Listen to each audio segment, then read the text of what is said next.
Welcome again to QPR webinar. Our discussion today will be about process mining for IT and ERP development. During the presentation, if you have any questions or comments, please leave them in the question box and we go through them after the webinar. Next week will be our last webinar in this process mining use case series. So make sure that you register already on our website. It's process mining for auditing and compliance. All right. I hope you enjoy the discussion today, and I introduce our presenter, Mr. Teemu Lehto, our Vice President in Process Mining at QPR. Hello, Teemu. Okay, thank you, Jen, and very nice to see you all here and be in this webinar, talking today about the process mining for IT and ERP development. So today we're going to have like 30 minutes time together to go through the challenges of the IT and IT organizations nowadays, and then see how process mining helps to tackle those challenges and to provide additional benefits in these areas. And as Jen mentioned, there is this chat feature, questions feature in the GoToWebinar, so please feel free to write the questions over there, and we will have a time for Q&A in the end.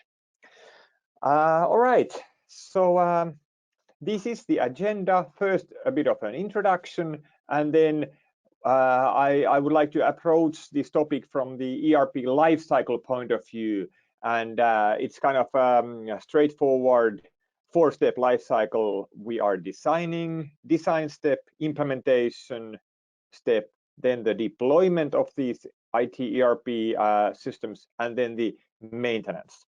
And in the real life, the individual systems kind of go on through this loop, and there are different things. And what we want to achieve is we want to meet the business needs, we want to complete in time the implementation, we want to take the new stuff, deploy very fast, and we want to optimize the performance in the maintenance step. So this will be the agenda for today. And first, just a couple of words about QPR. So we are a stock listed software company here in Finland, and we are focusing in process mining. We have sold more than 1 million licenses, more than 2,000 customers in more than 50 countries, and process mining projects, we have been running more than 400 process mining projects and have a lot of Gartner recognitions and other analyst recognitions as well. So let's get going. IT and ERP deployment challenges. So we have listed here 4 challenges that are very typical amongst many organizations, according to Gartner and other analysts, as well as according to our own experiences with our end customers. So, complex IT landscape. Almost everybody says that they have too many systems. There are too many IT systems in use. There are many reasons for this. So it could have been the situation that you have had an old system, old ERP, old workflow system, and then you have taken a new one into use in some part of the organization, but the old one is still being used in some other part of the organization. And the other reason why there's too many systems is that companies are doing the merger and acquisition activities. So you buy another company, and then if the first company has Oracle and the other company has SAP, then you have Oracle and SAP, and then you need to do the migration so that you can harmonize and consolidate to the same platform. And once you do that, then you end up buying a third company, and then again it's going on. So the IT landscape is typically very complex. Then within the IT systems, there is a challenge of the diverse usage.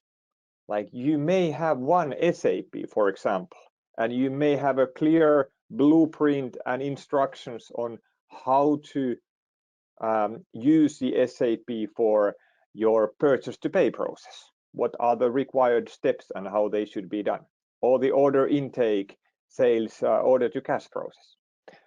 Well, then when we go to see what is actually happening in real life, we see that in different regions, in different businesses, with different vendors and with different end customers, the process may look substantially different. So inside the ERP, there's a huge amount of variations, and those variations are causing problems to us in IT and ERP because we need to support a huge amount of variations within all these IT systems. So two dimensions where the causing complexity: the system dimension, too many systems, and the diverse usage. Then the third point, it's difficult and time consuming to understand the business requirements. When we do the IT and ERP deployment and development, then we need to understand that what are the business requirements, what is it that the business really wants, or if they have a problem with the system, what is it? And having this dialogue from human to human is challenging because it takes time, and everybody is explaining their own process variations and own use cases, but the other team members in business may be using in a different way. So it's inefficient to get the understanding of how business is using. And then as a fourth bullet of the challenges, the digital transformation goals are nowadays a hot topic. Companies want to digitalize their own business, so they want to make the processes fast, implement self-service portals to support their business, and are really concerned about the end customer user experience. So there are a lot of goals for taking the new technology into use, and that requires a lot of effort from the IT and ERP development. So what this means in a nutshell, the impact of all this is that nowadays the IT and ERP development teams and organizations are facing high maintenance costs due to the complexity. Then expensive migrations, which reduce the migrations are good, they reduce the complexity, but they are expensive and they are running late. We have unhappy users for the systems, and then we have the low productivity in the business side because of the IT systems that are not supporting the business so well. So starting with these challenges, we will be now looking into the process mining benefits.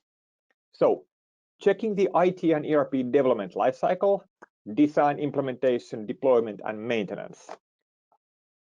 Things that process mining can help. I will go into detail of these. So in the design step, you think, how can we meet the business needs with the given resources? Resources for IT and ERP development are always limited in both the euro or financial point of view, and then in the time. So given a certain amount of money, budget, and certain time, how can we meet the business needs? Implementation, how can we then complete these projects in time that we have decided to do? Deployment, how can we help the people, the business people and users to learn the new processes? And when in the deployment stage we get challenges, how can we fix the problems that we didn't see beforehand? How can we identify and fix them? And then from the maintenance point of view, how can we ensure that the IT and business will be aligned within all the changing requirements of this changing world? How can we fix all the problems fast? And also, how can we drop the support from the modules and functionalities that are not used anymore to reduce the maintenance burden of the systems? And the answer is that all this can be done with process mining. Let's get into the details of how to do it. First, design, how to meet the business needs with the given resources. So with process mining, you can understand how your business uses your current ERP IT solution. This is the single most important benefit from or functionality that you get from process mining, you can see how the business is using the solution, your current ERP systems. You can see from the high-level overviews, and you can see from the low-level details. And with this understanding of seeing it and analyzing it, you get much more advantages. So you can see how they use the current solution. You can also select the best practice variants based on the data. So often it is the case that you need to, the development project has something to do with improving your current ERP system or making a migration from the old system to the new one, like old SAP R3 to SAP HANA. So you can analyze your old way of working and picking the best practice variants that are fast, straightforward, and you can take those as the best practices for the future. So you can select those variants based on the data. And then based on all this information, you can create the accurate fact-based process models that you need whenever you do the IT or ERP development. So you can produce the fact-based process models which guide your project. Okay, so now we go to the implementation to complete projects on time. And how do you use process mining during the implementation? Of course, if it's very small incremental improvements, you have the process mining live all the time, checking how users are using the system, and you get that data. But during the development, during the time when you actually build the solution, you can analyze your testing data with process mining. So when you do the testing, end-to-end testing, particularly when you do the end-to-end testing for your processes inside the development environment, you should definitely use process mining with that development data to see how it actually goes and how much time is spent in which steps and what are the problems that occur already in the test environments.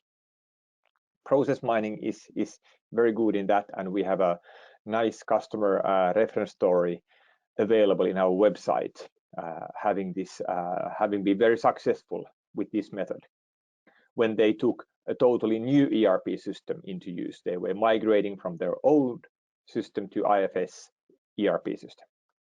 Then create the best practice examples for the intended use cases. So during the testing time, you can create the best practice examples, and then you can use those when you communicate the best practice ways after this implementation to the business people. So you can show that this is the intended way to use the system. And you can then compare the actual usage against this intended usage that you were able to do in the test environments. And also for the actual implementation, there's one extra topic, which is a bit outside of this webinar topic, is the robotic process automation opportunities. So we already had a full webinar on how process mining supports robotic automation, and I suggest you to check that content. There is, for example, this benefit of finding the RPA opportunities. Okay, moving on to the deployment stage. So how does process mining help users to learn the new processes? Well, with Process Analyzer, we have statistics showing that you can make 50% faster deployments. And how is this possible? The key here is that once you go live, what happens after that day one when you go live? Users will gradually start to take the new functionality into use. And the key here is, how can you speed up that? Because it has been shown that once you make the deployment, users are some of the users will have some manual workarounds how to do the things. because they don't know what is the new intended way, or it seems to be like something that they don't think is beneficial, so they invent manual workarounds, or they just keep on having the old working habits. And these manual workarounds and the old working habits can be there for many months or even years. And with Process Analyzer, you can detect those old working habits and the manual workarounds and immediately start helping the users to take advantage of the new functionality. And here you can find the root causes for the deviations. So you can see all your purchase to pay cases, for example, and you can see the deviations from that intended blueprint, and then you can immediately see that whether it's caused by users not being aware of how the system should be used, or whether there is some complexities in the system that the system doesn't actually allow the users to do something. So that is a reason why they are doing rework and manual workarounds. So you can find and spot those immediately and fix. And this putting together is making the deployments faster. So you in effect detect and fix the problems fast. Of course, there may be, and there typically is, some real problems in your implementation that were not detected during the testing. So now you can detect them with process mining and fix them fast. All right, and then in the maintenance step, the question is, how can you understand the performance? How can you fix the problems fast? And how can you drop the support from the unused modules? Here, with Process Analyzer, indeed, you can understand the amount of the manual processing steps needed to complete an end-to-end process instance. And this is a good indication of how well your ERP system is aligned with the business need. Does it take 5 steps, manual steps, to handle a purchase order from customer or sales order from your customer to the point that they get the invoice and then it's paid and everything done? Is it 5 manual steps, or only 1 or 10 or 20 manual steps? This is a key figure to have in your dashboards.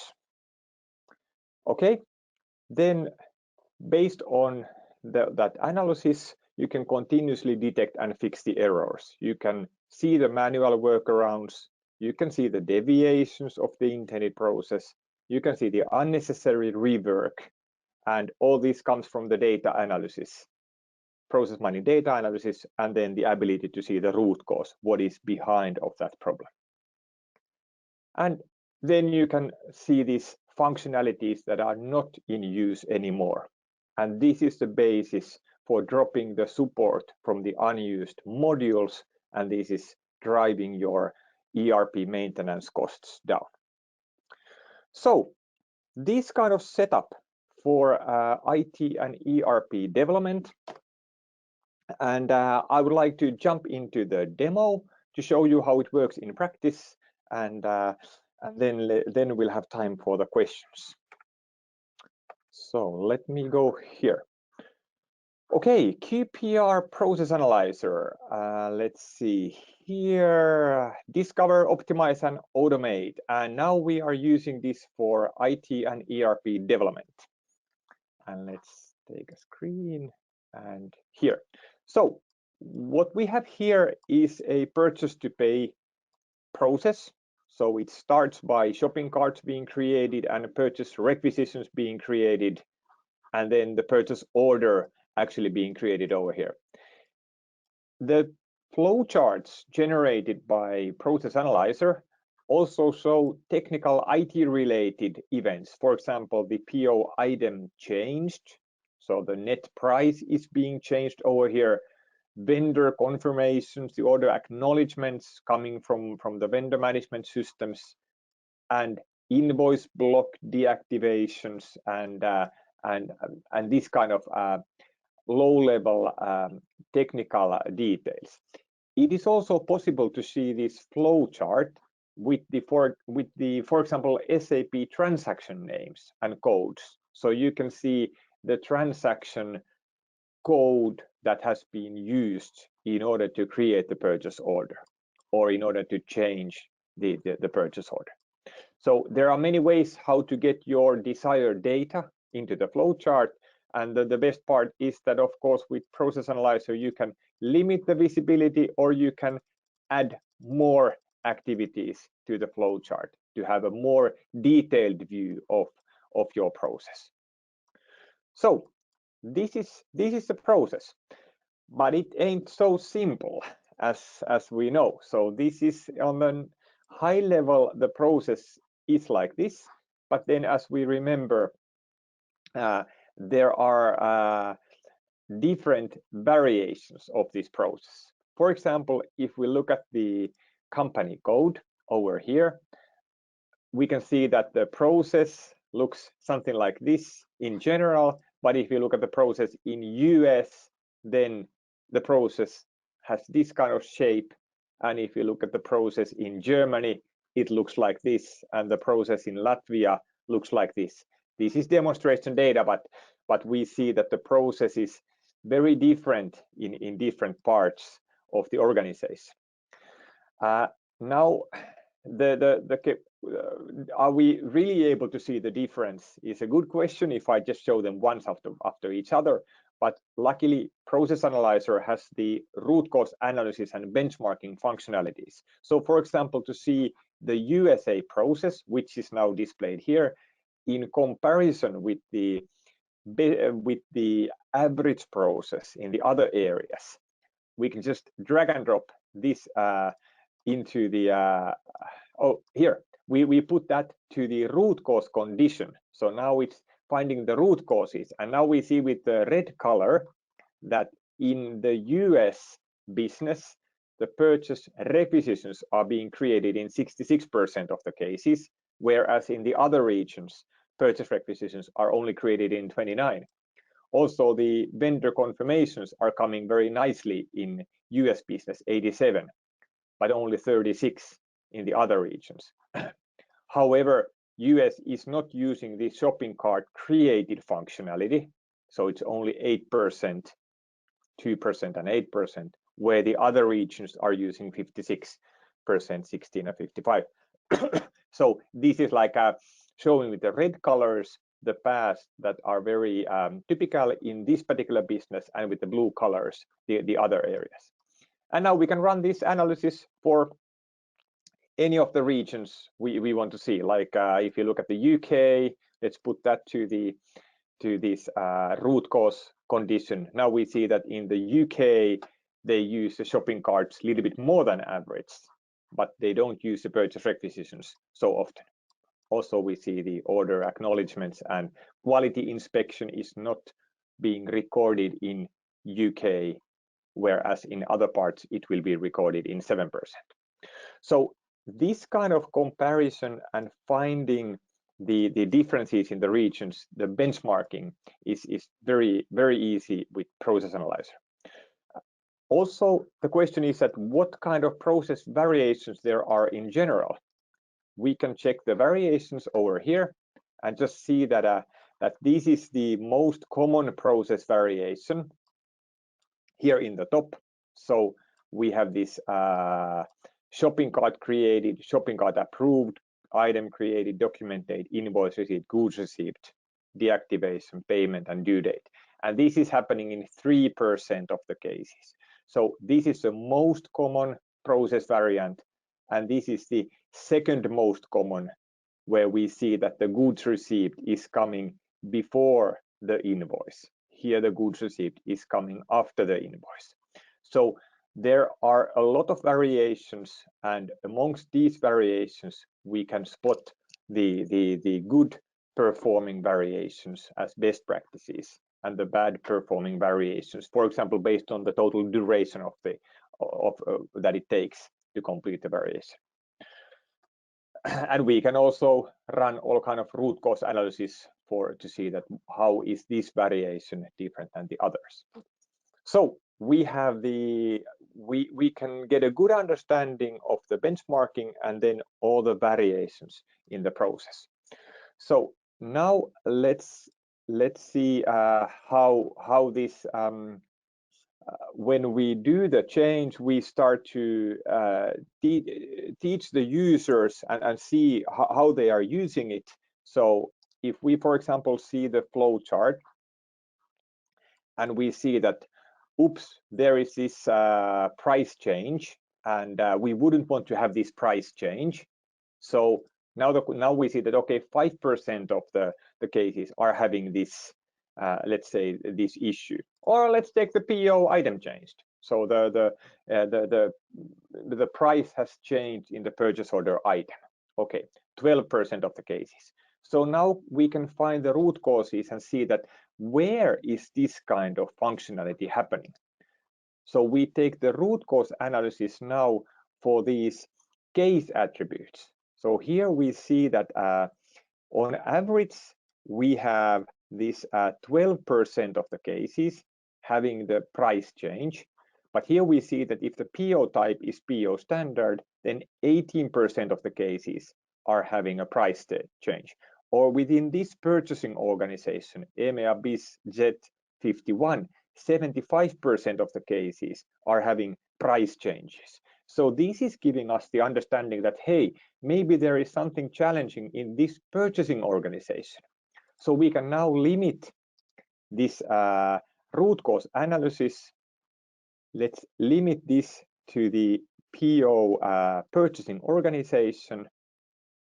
And now we see that, yes, indeed, 12% are having price changes, but there are many organizations where the price changes are very small, less than 10%, and then there are these two EMEA organizations with a very high 25-75% price changes. So now, if this would be the situation after the deployment and going live, you don't need to just inform all the units that there are too many price changes. You can just talk with these two units to see what is the problem. Also, if you get the comment from these two units that things are not going as it should, then there are several best practices from the other teams that you can manage with a smaller amount of price changes. So maybe, for example, these two units have not set up the master data for the product and service prices correctly. So if the master data has problems, then this is what you are likely to see. So these kind of things are very simple and easy to find with process mining. You get very quickly into the root cause of the problems, and you can deal with them and make business happy also in these areas. Okay, this is the finding the root causes. And now a bit more advanced analysis, we show the conformance analysis. So conformance analysis is means that you have your process flowchart as is situation over here, and then you have a design model. And let me take my order to cash model. So let's compare this this design model. So now we have the order to cash model over here, and this is the as is process model, and then we have the design model that looks like this. So it expects that we get a sales order created, and then we go to picking done route with the customer pickup and shipments, or purchase order route, and then invoicing. So with this process blueprint, we see that 47% of the actual cases are compliant with our blueprint design. So now we can see the trend. So the conformance level with the green, what is the trend level over there, and then we can see the top violations. Where are we violating? What are the problems? Why the business is not done according to the blueprint? And then we can also go for the root causes to see that what are the regions, what are the areas where we are failing. So we see here that on average 53 are non-conforming, but in Chicago region 84% are non-conforming with this design model. And okay, so that is the conformance analysis. And then let me show this from the purchase to pay model point of view. When we go to the maintenance step, we want to have this dashboarding and continuous monitoring for the process. So there are very many ways how to do the continuous monitoring. There are dashboards that are showing like Maverick buying, whatever thing is happening in your ERP system or in your business, you can build the dashboard item for that to check that whether this problem is occurring a lot or whether we can be driving down the amount of that particular problem. PO creation, automation related variables, like how far you are with the process automation. And for example, order changes correlation to the lead times. If you have manual changes, then the lead time is high and otherwise low. So these are just examples of the dashboards you can have.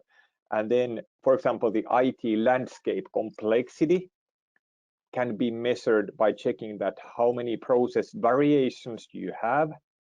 So here we have an amount of the variations, and here we have the variations, how many cases you have per one variation. And this is the worst case situation, that you have a lot of variation and not so many cases per each variation.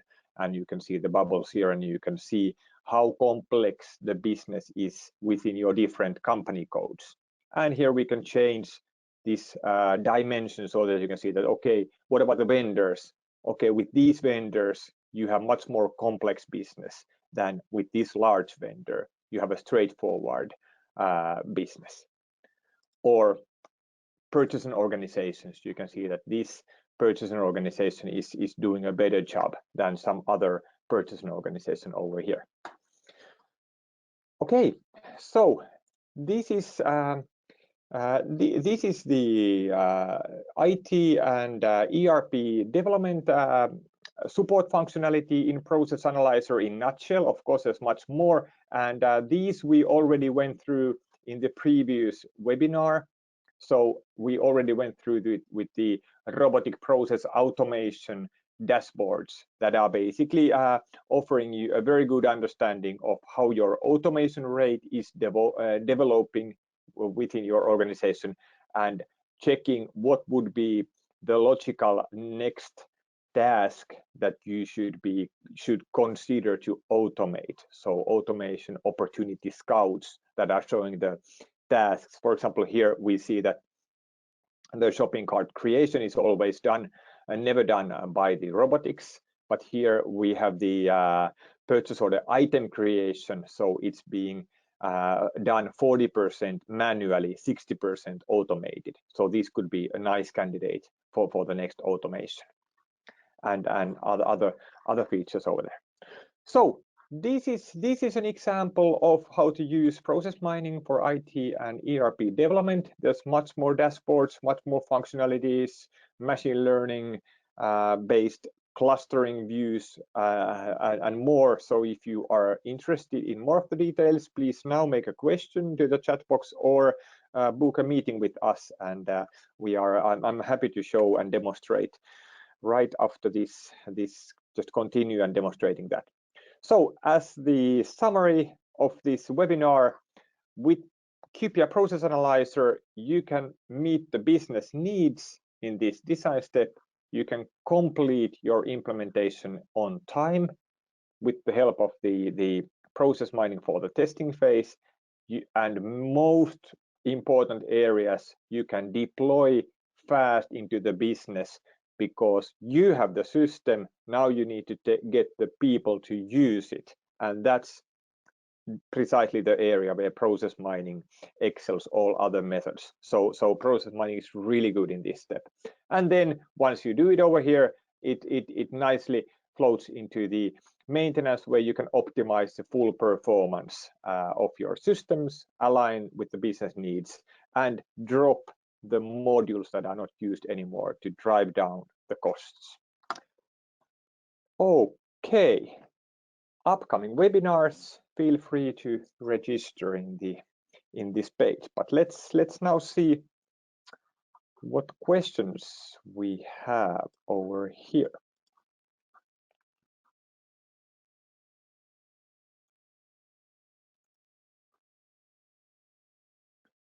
Okay, can we calculate the cost? Yes, we can. So in Process Analyzer, we have the full functionality for analyzing the costs. So for example, in the flowchart over here,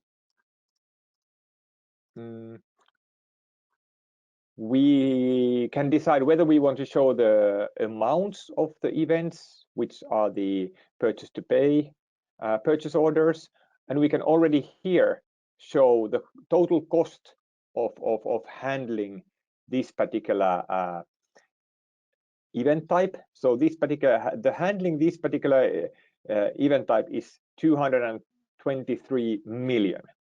Handling this PO item creations is costing 630 million for the company. And we can see that on an average level, we can see that how much is the value per one occurrence over here. And these, so you can put in the costs on the case level or on the individual event level. And then if you put them to the event level, then you can calculate the cost of each individual execution. So so it is possible to calculate these costs, and it's also possible to have a detailed analysis of the time used within these different activities. Okay. Okay.